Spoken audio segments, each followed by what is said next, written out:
কৃষ্ণ শ্লোক ৩ রাঘব যাদবীয় শ্লোক।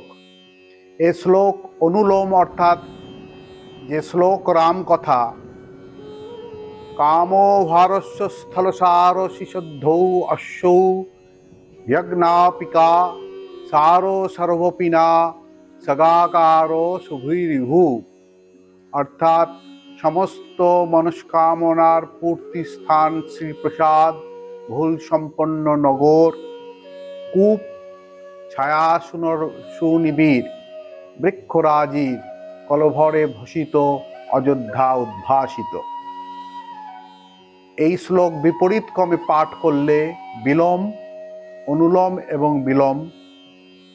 বিলোম শ্লোক কৃষ্ণ কথা ভূরি ভূষর কাকার রসনা পিরবসরসা কাউপি বা অনঘসৌধৌ অশ্বৌ শ্রীরসালম ভাবকা। পূজাবেদী সমন্বিত ব্রাহ্মণগণের গৃহশোভিত দ্বারকা, প্রস্ফুটিত পদ্মপুষ্প, আম বৃক্ষের শোভা ও অট্টালিকার উপরে সূর্য কিরণ প্রকাশ করছে, সেই দ্বারকা ধামের জয় হোক। ভগবান শ্রী রামচন্দ্র কি জয়, যদুপতি কৃষ্ণ কি জয়।